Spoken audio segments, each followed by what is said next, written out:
Okay guys, so I don't want to scare him away. So I'm going to start off by getting a shot that's not the best. Oh, I scared him away. But that was a great egret. Oh yeah, wood stork. Absolutely beautiful bird.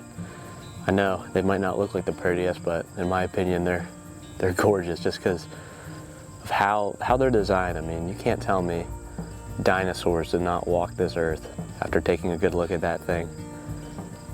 So that right there is a wood stork. Incredible. Oh yeah, thanks dude. That's a great way to present yourself. That's funny. Okay, I found our second bird of the day. Well, there's some hooded mergansers, that's what you're hearing. But that right there is a tricolored heron. And there's actually two of them. I'll show you guys the second one in a minute, but he's just up high right now.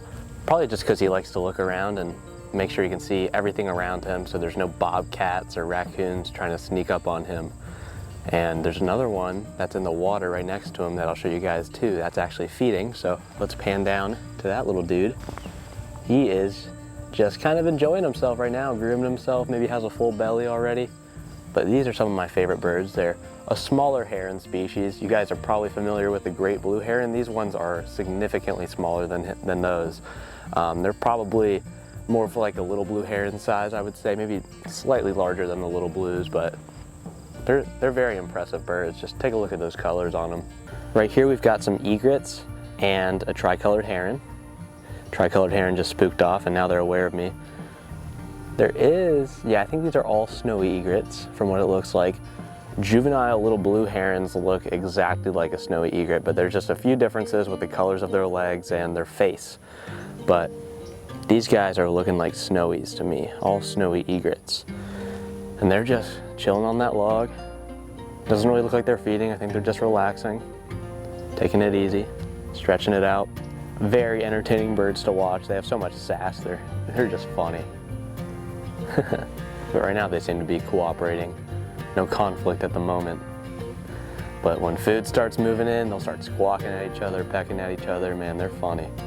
These guys are probably a good 15 feet above the ground. A lot of people associate these wading birds with just staying on the ground, but no, they actually will nest in the trees and spend almost just as much time up in the trees as they do in the water. This is the final stretch right here. We've got our first look at the open Atlantic Ocean. This path will take us out to the beach. You can see just that transition from all of these pine trees and live oaks to smaller shrubbery and the cabbage palmettos. And as we get closer, we're just gonna start seeing a bunch of dead stuff.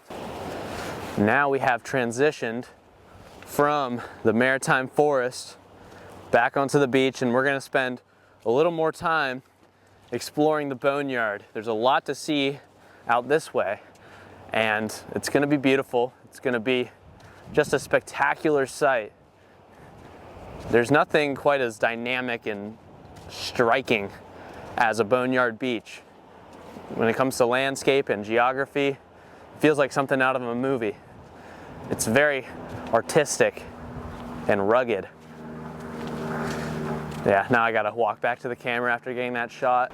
This right here is the Boneyard beach.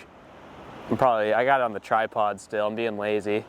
Should probably take it off and use my hands, so sorry if it's a little unstable, but just to give you all a perspective. Ain't that something? Gorgeous, man. We have a stunning beach all to ourselves. So that was the very beginning that I just showed you. This is closer to the inlet, so there's not as much Boneyard, but just beautiful beach.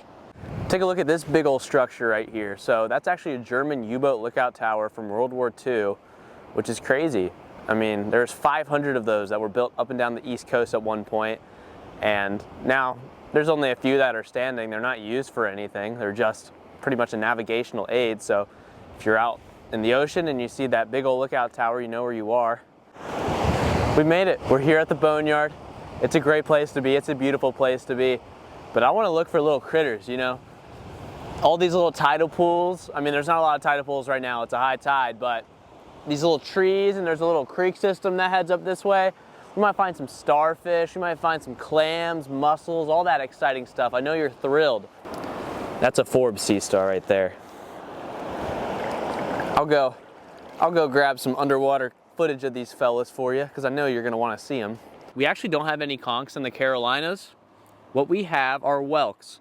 The difference between a conch and a whelk is conchs are like cows. They're herbivores and they eat seagrasses. So what does seagrass require? It requires a warm environment and clear water.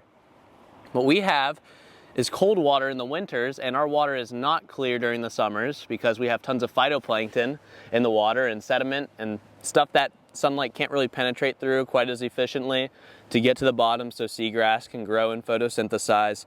So therefore, no seagrass. Animals that depend on the seagrass are not going to be around here, like the conch. So no conchs in the Carolinas. This whelk is like a wolf. It's a carnivore. It's going to be out here catching and eating other animals. The catching part's not that hard because a lot of what it eats are things that don't move, bivalves, oysters, mussels, and clams. All of these trees are from the maritime forest. They cannot tolerate living in any salt water. So whenever that sea level rises and encroaches on them, it's going to kill them. And the salt also petrifies them, and it makes them look like these whale bones because they're so well preserved, or dinosaur bones, or some sort of sea monster skeleton. That's where it gets its name, the Boneyard Beach.